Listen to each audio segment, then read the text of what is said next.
بسم اللہ الرحمن الرحیم۔ کل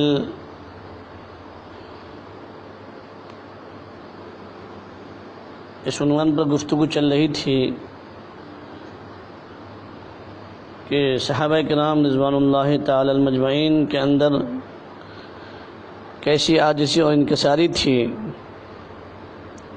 اور اسی کے ساتھ ساتھ حضرت امام اعظم ابو حنیفہ علیہ الرحمہ کے اندر بھی کیسا عجز اور کتنی انکساری تھی۔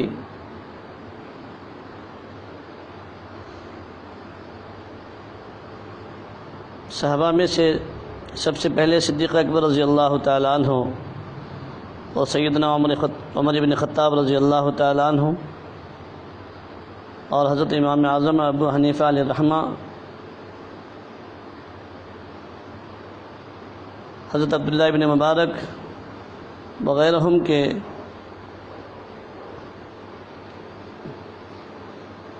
واقعات کا تذکرہ آپ حضرات کے سامنے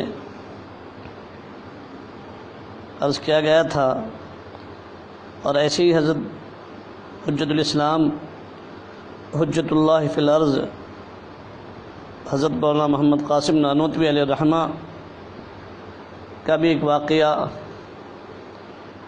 آپ حضرات کے سامنے عرض کیا گیا تھا۔ انہی میں سے ہمارے ایک واقعات جو ہمارے سلف صالحین کے اندر کیسی عاجزی اور انکساری تھی، اور انہوں نے اپنی انا کو کیسے فنا کیا تھا، انہی میں سے ایک دو چند واقعات ہیں، وہ بھی عرض کر دیتا ہوں۔ آپ حضرات عمل کی نیت سے اور اپنے اندر ایسی ہی عاجزی انکساری کو لانے کی نیت سے سنیں، اللہ مجھے بھی توفیق دے، آپ تمام احباب کو بھی اس کی توفیق دے۔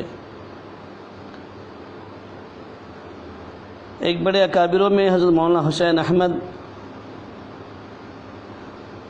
گزرے ہیں، جو پڑوس ملک کے اندر ہی تھے، بڑے اللہ والے اور بڑے ہی سادہ اور موحد آدمی تھے۔ ان کی سادگی کو دیکھ کر لوگ سمجھتے تھے کہ شاید یہ کوئی دیہاتی بندہ ہے۔ ایک مرتبہ ملتان میں ایک جلسے میں بیان ہونا طے تھا،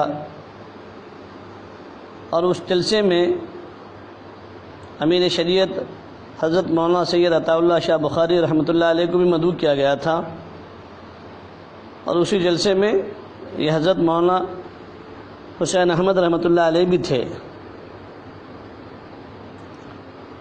حضرت شاہ صاحب رحمۃ اللہ علیہ کی وجہ سے مجمع بہت زیادہ تھا،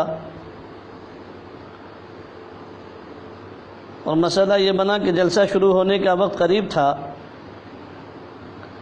حضرت ابھی پہنچے بھی نہیں تھے، تو لوگ تلاش میں نکل کھڑے ہوئے کہ کیا ہوا، ہم کو تو حضرت کا استقبال کرنا تھا لیکن وہ ابھی پہنچے ہی نہیں۔ تلاش کرتے ہوئے ایک مسجد میں گئے تو دیکھا کہ حضرت مسجد میں نماز پڑھ رہے تھے۔ پوچھا، حضرت آپ کہاں سے آئے؟ ہم نے تو آپ کا استقبال کرنا تھا، یعنی ہم اب استقبال کے لیے کھڑے تھے۔ فرمایا، میں اسی لیے سادگی کے ساتھ آ گیا ہوں کہ میں استقبال کے قابل نہیں ہوں۔ جب حضرت بیان کے لیے بیٹھے تو خطبے میں ارشاد فرمایا، یا ایھا الناس ضرب مثلا فاستمعوا لہ، اے لوگوں مثالیں بیان کی جاتی ہیں، انہیں غور سے سنو۔ حضرت مولانا حسین احمد رحمۃ اللہ علیہ لینے سے ایسے درد دل سے یاد پڑھی کہ مجمع کے ہر بندے کے دل میں توحید کا مزہ آ گیا۔ بعد میں حضرت عطا اللہ شاہ بخاری رحمۃ اللہ علیہ نے اپنی پوری تقریر اسی آیت پر کی، اور فرمایا کہ دیکھو اللہ والے ایک چھوٹی سی آیت پڑھتے ہیں اور مجمع کی دلوں کو تڑپا کر رکھ دیتے ہیں۔ اللہ اکبر۔ طبیعت میں تواضع دیکھیے اور آگے ان کا فیض دیکھیے۔ فرمایا کہ میں نے 2 لفظ پڑھ لیے ہیں، ہے نا، جس کی وجہ سے دنیا پہچان گئی۔ حضرت مولانا قاسم نانوتوی فرماتے ہیں کہ میں نے 2 لفظ پڑھ لیے ہیں جس کی وجہ سے دنیا پہچان گئی، ورنہ قاسم اپنے آپ کو ایسا مٹاتا کہ کسی کو پتہ ہی نہ چلتا۔ حضرت مولانا محمد قاسم نانوتوی علیہ رحمہ بھی بہت سادہ مزاج اور سادہ لباس پہنا کرتے تھے۔ ایک لنگی پہن لیا کرتے تھے اور ایک لنگی کو سروں پر باندھ لیا کرتے تھے۔ اپنے بارے میں کیا فرما رہے ہیں کہ بس 2 لفظ پڑھ لیے ہیں جس کی وجہ سے دنیا پہچان گئی، ورنہ قاسم اپنے آپ کو ایسا مٹاتا کہ کسی کو پتہ بھی نہیں چلتا کہ قاسم کون تھا۔ اللہ تعالیٰ نے ان کو اسی تواضع کی وجہ سے ایسی عزت سے نوازا کہ جہاں علم کا نام آئے گا وہاں یقیناً حجت الاسلام حضرت مولانا قاسم نانوتوی رحمۃ اللہ علیہ کا ضرور آئے گا۔ اسی لیے یہ دعا سکھائی گئی، اللہم اجعلنی فی عینی صغیرا وفی اعین الناس کبیرا، کہ اے اللہ مجھے اپنی نگاہوں میں چھوٹا بنا دے اور لوگوں کی نگاہ میں بڑا بنا دے۔ کتنی بہترین دعا اللہ کے نبی علیہ الصلاۃ والسلام نے ہمیں سکھائی۔ یعنی لوگ بڑا سمجھیں، تو جب لوگ بڑا سمجھیں گے تو دین کی بات بھی سنیں گے اور اس بات پر عمل بھی کریں گے۔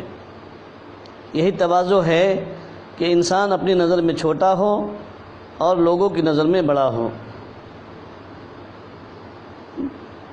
لوگوں سے تعریف کی توقع نہیں رکھنی چاہیے۔ کسی نے ایک بزرگ سے پوچھا کہ حضرت میں تو اپنی تعریف کی توقع نہیں رکھتا مگر لوگ تعریف کرتے رہتے ہیں۔ تو ان اللہ والوں نے فرمایا کہ اگر تمہارے دل میں توقع نہیں ہوتی اور لوگ تعریف کرتے ہیں تو اللہ تعالیٰ نے تمہیں جو اجر آخرت میں دینا ہے اس کا یہ مقدمہ ہے جو دنیا میں اللہ تعالیٰ دے دیتے ہیں۔ اللہ اکبر۔ یعنی اگرچہ تمہارے دل میں توقع نہیں ہے پھر بھی لوگ تعریف کرتے ہیں، تو ان اللہ والوں نے فرمایا کہ اس کا مطلب یہ ہے کہ جو تمہاری تعریف کرتے ہیں تو اللہ تعالیٰ جو تمہیں آخرت میں دینا چاہتے ہیں اجر، اس کا یہ مقدمہ ہے کہ دنیا میں اللہ تعالیٰ دے دیتے ہیں۔ سیدہ عائشہ صدیقہ رضی اللہ عنہا نے فرمایا کہ جو گناہوں کے ذریعے لوگوں سے تعریف چاہتا ہے اللہ تعالیٰ لوگوں کے دلوں میں اس کی نفرت کو بھی بھر دیتے ہیں۔ اللہم احفظنا منہ۔ من طلب محامد الناس بمعاصی من طلب محامد الناس بمعاصی اللہ عاد حامدہ لہو ضامن، کہ جو گناہوں کے ذریعے لوگوں سے تعریف چاہتا ہے اللہ تعالیٰ لوگوں کے دلوں میں اس کی نفرت کو بھر دیتے ہیں۔ ایک بزرگ گزرے ہیں فقی ابو اللیث سمرقندی رحمۃ اللہ علیہ، ان سے کسی نے پوچھا حضرت اخلاص کسے کہتے ہیں؟ تو فرمایا کیا تم نے کبھی بکریوں کے چرواہے کو دیکھا ہے؟ عرض کیا حضرت دیکھا ہے۔ فرمایا جب وہ بکریوں کے درمیان میں بیٹھ کر نماز پڑھتا ہے تو کیا اس کے دل میں یہ امید اور یہ توقع ہوتی ہے کہ بکریاں میری تعریف کریں گے؟ کہا کہ جی نہیں، اس کے دل میں تو کوئی توقع ہی نہیں ہوتی کہ بکریاں میری تعریف کریں۔ تو فرمایا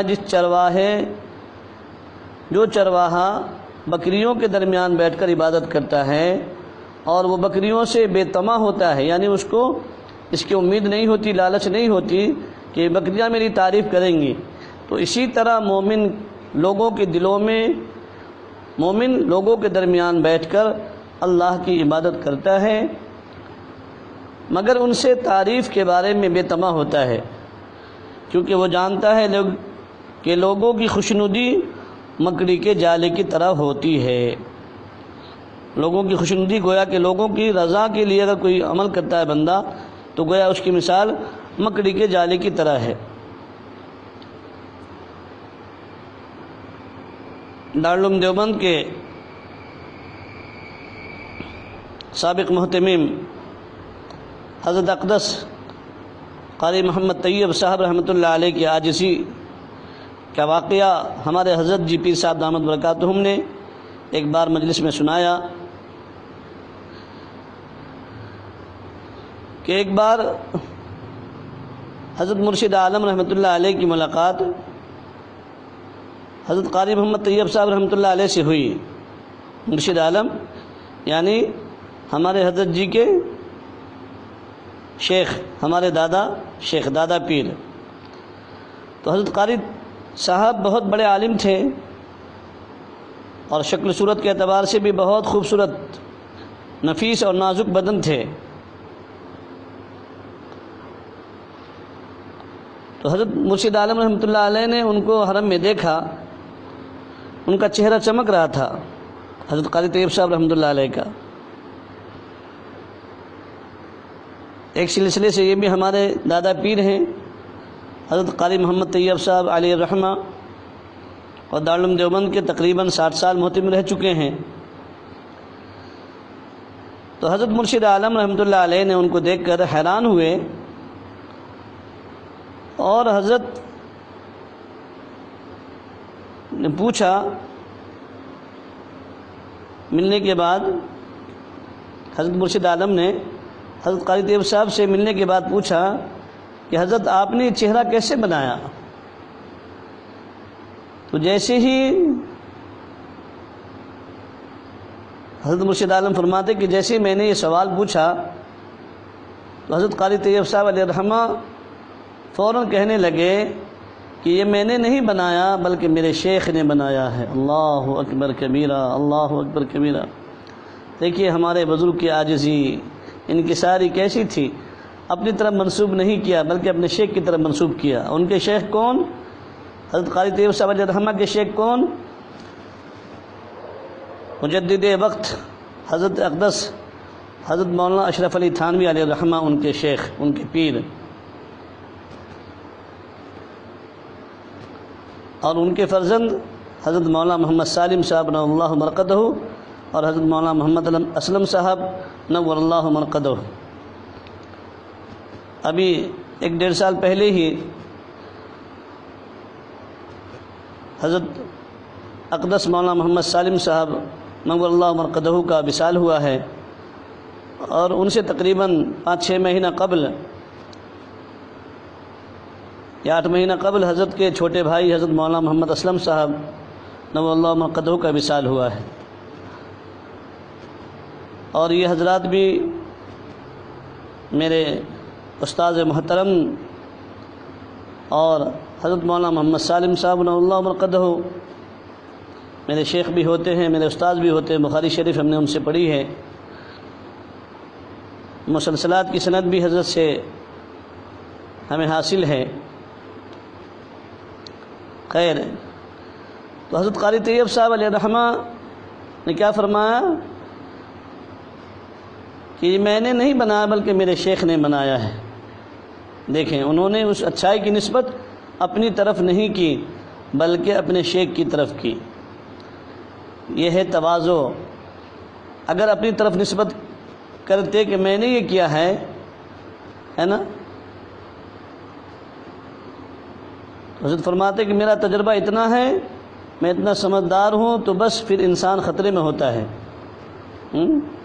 کہ اگر اپنی طرف نسبت کرتے تو گویا کہ یہ میرا تجربہ اتنا ہے، میں اتنا سمجھدار ہوں، تو گویا کہ یہ انا کی بو آ جاتی، اور یہ انسان کے لیے خطرے کی گھنٹی ہے۔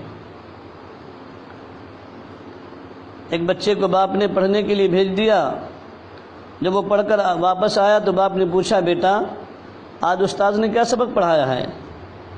تو بچے نے کہا، جی استاد نے پڑھایا ہے کہ الف خالی ہوتی ہے، اور ہمارے حضرت جی دامت برکاتہم فرماتے ہیں کہ ہمارے زمانے میں ایسے ہی پڑھا کرتے تھے کہ الف خالی، با کے نیچے ایک نقطہ، تا کے اوپر 2 نقطے، یہ حروف کی پہچان کروانے کے لیے اس طرح پڑھاتے تھے۔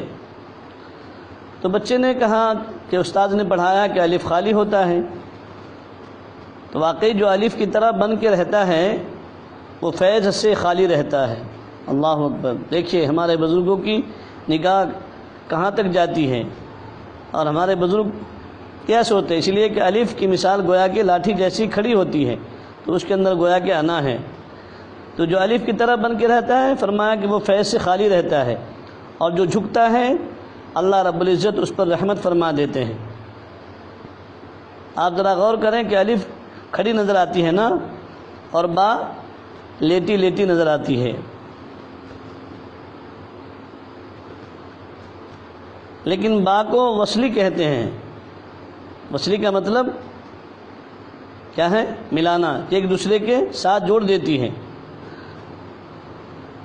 معلوم ہے کہ جس کے اندر جھکاؤ ہوتا ہے اللہ تعالیٰ بھی اسے بندوں کو اللہ کے ساتھ جوڑنے کے لیے قبول فرما کر اس کے فیض کو جاری فرما دیتے ہیں۔ اللہ تعالیٰ ہم سب کے اندر یہ تواضع عطا فرمائے، اور ہم سب کو تکبر سے، کبر سے، انا سے بچنے کی توفیق عطا فرمائے۔ ایک بہت بڑے اللہ والے گزرے ہیں، حضرت بایزید بسطامی رحمۃ اللہ علیہ۔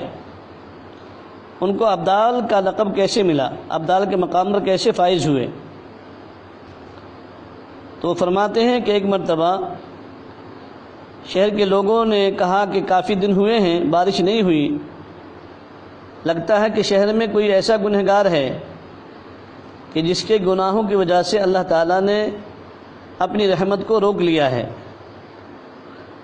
فرمایا کہ ابھی وہ باتیں کر ہی رہے تھے تو میں نے اپنے دل میں سوچا کہ بایزید، اب تمہیں اس شہر میں رہنے کا کوئی حق نہیں، اس لیے کہ تم ہی وہ گنہگار ہو جس کی وجہ سے اللہ تعالیٰ نے اپنی رحمتوں کو روکا ہوا ہے۔ اللہ اکبر کبیرہ!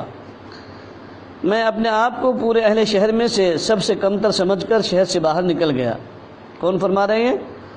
حضرت بایزید بسطامی رحمۃ اللہ علیہ، کہ میں یہ بات سن کر کے اور شہر میں اپنے آپ کو سب لوگوں سے کمتر سمجھ کر شہر سے باہر نکل گیا۔ میرے مالک نے میری عاجزی کو قبول کر کے مجھے ابدال کا مقام عطا فرما دیا۔ سبحان اللہ! اللہ اکبر! دیکھیں ہم تو کہتے ہیں کہ میرے سوا سب گنہگار ہیں، اور میں پوتر ہوں، اچھا ہوں، صاف ہوں، میں صاف ستھرا ہوں، میں دودھ کا دھلا ہوا ہوں، میں گویا کہ گنہگار نہیں ہوں، اور یہ بزرگ اپنے آپ کو گنہگار ٹھہراتے تھے۔ سچی بات یہی ہے کہ جو اپنے کو کمتر سمجھتے ہیں اللہ تعالیٰ انہی کو برتر بنا لیا کرتے ہیں، انہی کو بڑا بنا دیا کرتے ہیں۔ حضرت بایزید بسطامی رحمۃ اللہ علیہ کے دور میں ایک آدمی فوت ہوا، کسی کو خواب میں نظر آئے، انہوں نے پوچھا سنائیے کیا معاملہ بنا؟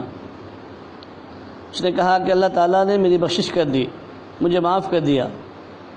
اس نے پوچھا نیکیاں قبول ہو گئی؟ اس نے کہا کہ نہیں، ایک چھوٹا سا عمل قبول ہو گیا۔ اس نے کہا کہ بتاؤ تو صحیح وہ کون سا عمل ہے؟ وہ کہنے لگا، وہ جس کا انتقال ہوا تھا، اس نے کہا ایک چھوٹے سے عمل کی وجہ سے میری بخشش ہو گئی، مغفرت ہو گئی۔ اور وہ چھوٹا سا عمل کیا ہے؟ کہنے لگے کہ دیکھو ایک مرتبہ حضرت بایزید بسطامی رحمۃ اللہ علیہ جا رہے تھے، میں ان کو پہچانتا بھی نہیں تھا، جانتا بھی نہیں تھا،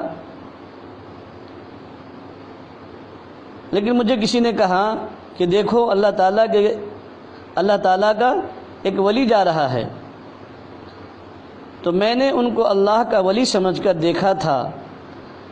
رب کریم نے فرمایا کہ تم نے میرے ایک پیارے کو میرا پیارا سمجھ کر دیکھا تھا، اس نگاہ کے بدلے ہم نے تم پر جہنم کی آگ حرام کر دی۔ اللہ اکبر! اللہ ہم سب کو اپنے علماء کی، اپنے مرشدوں کی، اللہ والوں کی قدر دانی کی توفیق عطا فرمائے۔ کیا فرمایا؟ اس شخص نے کہ میں حضرت بایزید بسطامی کو جانتا بھی نہیں تھا، لیکن صرف مجھے کسی نے کہا کہ دیکھو یہ اللہ کا ولی جا رہا ہے، تو میں نے ان کو اللہ کا ولی سمجھ کر دیکھا تھا۔ رب کریم نے فرمایا کہ تم نے میرے ایک پیارے کو میرا پیارا سمجھ کر دیکھا تھا، اس نگاہ کے بدلے ہم نے تم پر جہنم کی آگ حرام کر دی۔ اللہ اکبر کبیرہ۔ تو جب انسان اپنے آپ کو اتنا کمتر سمجھا، جب انہوں نے اپنے آپ کو، حضرت بایزید بسطامی رحمۃ اللہ علیہ نے اپنے آپ کو اتنا کمتر سمجھا، تو اللہ تعالیٰ نے وہ مقام عطا فرمایا کہ ان کے چہرے پر کوئی محبت کی نظر ڈالتا تھا تو اللہ تعالیٰ ان کے گناہوں کی بھی مغفرت فرما دیا کرتے تھے۔ اللہ اکبر کبیرہ۔ اللہ ہم سب کو علماء دین کی، علماء ربانیین کی قدردانی کی توفیق عطا فرمائے۔ ایک ہمارے سلسلے کے بہت بڑے اللہ والے گزرے ہیں، حضرت خواجہ فضل علی قریشی رحمۃ اللہ علیہ۔ ان کی تواضع کا بھی واقعہ ہمارے حضرت جی دامت برکاتہم نے لکھا ہے کہ حضرت خواجہ فضل علی قریشی رحمۃ اللہ علیہ ایک مرتبہ محفل میں تشریف لائے، اور حضرت نے فرمایا کہ لوگوں، فقیروں، لوگ متوجہ ہو گئے کہ حضرت کچھ کہنا چاہتے ہیں۔ پھر فرمایا فقیروں، اور پھر چپ ہو گئے، سوچتے رہے، بات شروع نہیں کی، سوچ کر کہنے لگے کہ ایک دفعہ میرے پیٹ کے اندر بہت ریح پیدا ہو گئی، یعنی بہت گیس بھر گیا اور وہ نکلتی نہیں تھی، پیٹ میں شدت کا درد ہوا، حتیٰ کہ بعد میں تو زمین پر لوٹ پوٹ ہونے لگ گیا، اور فرماتے کہ مجھے تو دن میں ہی تارے نظر آنے لگ گئے، میری حالت غیر ہو گئی۔ تو لوگ حیران ہوئے کہ پیر صاحب لوگوں کو متوجہ کر کے کیا قصہ سنا رہے ہیں؟ بھلا کوئی سناتا ہے کہ کسی کو میرے پیٹ میں ریح پیدا ہو گئی، یعنی گیس بھر گیا اور نکلتی نہیں، اور درد کی وجہ سے میں لوٹ پوٹ ہونے لگ گیا۔ حضرت مزے لے لے کر واقعہ سنا رہے تھے، فرمانے لگے کہ میری تو یہ حالت تھی کہ لگتا تھا کہ شاید میری جان ہی نکل جائے گی۔ اتنے میں میرے جسم سے وہ گیس خارج ہو گئی، ریح نکل گئی، اور اللہ تعالیٰ نے مجھے سکون عطا فرما دیا۔ تو لوگ حیران تھے۔ پھر حضرت نے فرمایا فقیروں، جو آدمی جسم سے گندی ہوا کے نکلنے کا بھی محتاج ہو گیا، وہ بھی کوئی بڑا بول سکتا ہے؟ اللہ اکبر۔ دیکھیے یہ بڑوں کی بات بڑی ہوتی ہے، کہاں تک ان کی ذہنیت گئی، اور کیا فرما رہے ہیں کہ جو آدمی جسم سے گندی ہوا کے نکلنے کا محتاج ہو گیا ہو، وہ بھی کوئی بڑا بول سکتا ہے؟ تو لوگوں نے کہا کہ حضرت وہ تو نہیں بول سکتا۔ فرمایا اچھا میں تمہیں ایک بات بتاتا ہوں۔ اب وہ بات بتائی جو ابتدا میں بتانا چاہتے تھے، شروع میں بتانا چاہتے تھے۔ فرمایا مجھے آج رات خواب میں نبی پاک صلی اللہ علیہ وسلم کی زیارت نصیب ہوئی، اور آپ صلی اللہ علیہ وسلم نے ارشاد فرمایا فضل علی قریشی، تم نے متبع سنت لوگوں کی ایسی جماعت تیار کی ہے کہ من حیث الجماعت اس وقت پوری دنیا میں کہیں بھی ایسی جماعت موجود نہیں ہے۔ اللہ اکبر، اللہ اکبر۔ نبی علیہ السلام سے بشارت کیا ملی، لیکن بتانے سے پہلے معاملہ ہی صاف کر دیا کہ کہیں عجب اور تکبر کی بو نہ آئے، ہے نا، اس لیے یہ حالت ہوئی۔ دیکھیے ہمارے مشائخ کا یہ طریقہ رہا ہے۔ اللہ رب العزت کے یہاں اتنی مقبولیت کہ اللہ تعالیٰ کے محبوب صلی اللہ علیہ وسلم بتا رہے ہیں کہ فضل علی قریشی جیسے متبع سنت لوگوں کی جماعت تم نے تیار کی ہے، ایسی جماعت اس وقت دنیا میں موجود نہیں، مگر عاجزی ایسی کہ اس کو بتانے سے پہلے اپنے بارے میں ایسی بات کرتے ہیں تاکہ نفس کے اندر کوئی عجب اور تکبر پیدا نہ ہو جائے۔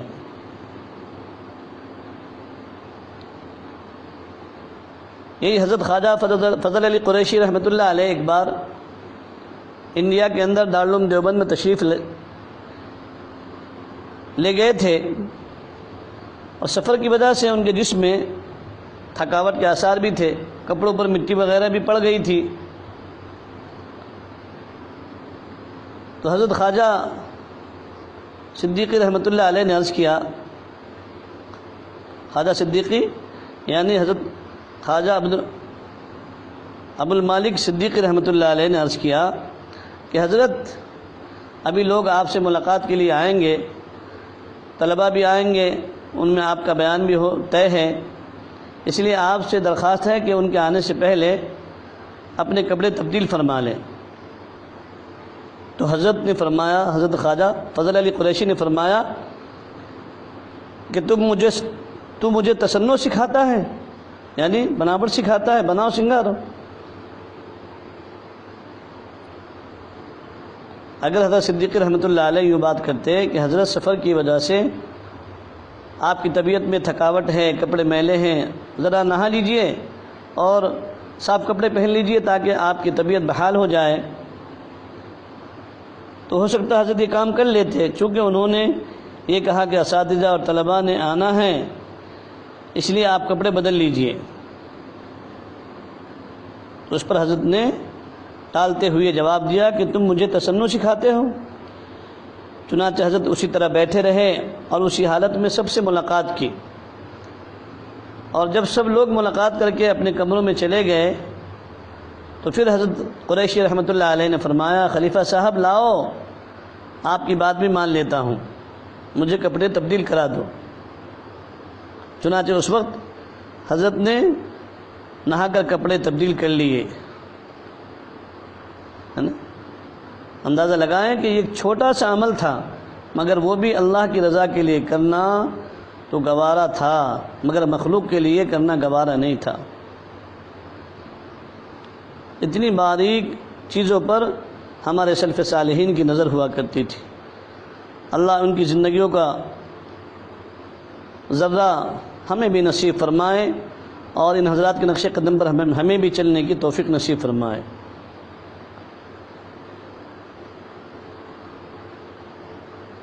اور ایک واقعہ حضرت مولانا عبدالغفور صاحب مدنی رحمۃ اللہ علیہ کی عاجزی کا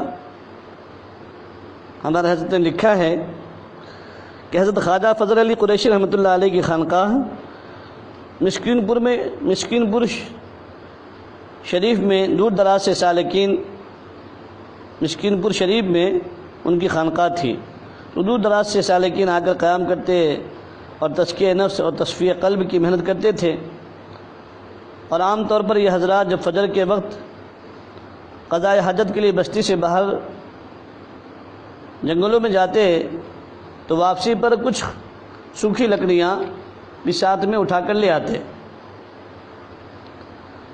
تو حضرت مولانا عبدالغفور مدنی رحمۃ اللہ علیہ کی عادت شریفہ تھی کہ لکڑیوں کا بہت بڑا گٹھر سر پر اٹھا کر لاتے۔ اب مقامی لوگ اتنا بڑا گٹھر دیکھ کر حیران ہوتے اور آپس میں طنز و مزاح یعنی مذاق کرتے۔ یہ باتیں کسی ذریعے سے حضرت خواجہ فضل علی قریشی رحمۃ اللہ علیہ کو پہنچی، تو حضرت رحمۃ اللہ علیہ نے حضرت مولانا عبدالغفور مدنی رحمۃ اللہ علیہ کو بلا کر فرمایا کہ مولانا آپ اتنا بڑا گٹھر سر پر مت لایا کرو،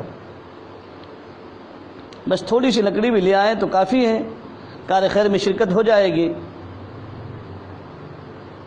اس پر حضرت مولانا عبدالغفور مدنی نے عرض کیا کہ حضرت مجھے اس میں کوئی مشقت نہیں اٹھانی پڑتی، میں اپنے شوق سے لے آتا ہوں۔ تو حضرت قریشی رحمۃ اللہ علیہ نے فرمایا کہ مولانا یہاں کے مقامی جو لوگ ہیں وہ جاہل ہیں، یہ لوگ آپ کی قدر نہیں جانتے، لہذا آپ کے بارے میں الٹی سیدھی باتیں کرتے ہیں۔ تو حضرت مدنی رحمۃ اللہ علیہ نے پوچھا، حضرت مولانا عبدالغفور مدنی رحمۃ اللہ علیہ نے پوچھا کہ حضرت آخر لوگ کیا باتیں کرتے ہیں؟ تو حضرت نے فرمایا کہ مولانا جب آپ اتنا بڑا گٹھر سر پر لا رہے ہوتے ہیں نا، تو یہ لوگ آپ کی طرف اشارہ کر کے کہتے ہیں کہ دیکھو پیر قریشی نے خراسان سے گدھا منگوایا ہے۔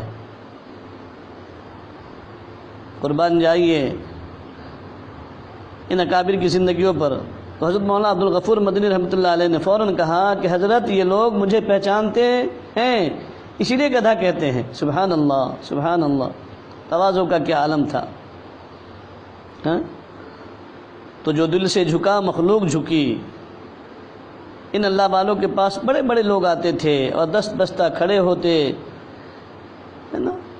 یہ معاملہ اس لیے ہوتا کہ اللہ والے اللہ تعالیٰ کے سامنے دل و جان سے جھک جاتے ہیں، اور پھر مخلوق خدا ان کے سامنے بچتی ہے، بچتی جاتی ہے۔ جس طرح پانی اونچائی سے نیچائی کی طرف آتا ہے، اسی طرح جو بندہ نیچا ہو کر دکھا دیتا ہے تو رحمت الہی بھی اس کی طرف بڑی تیزی سے آتی ہے، اور اس مٹنے والے شخص کو اللہ تعالیٰ بلند فرما دیتے ہیں۔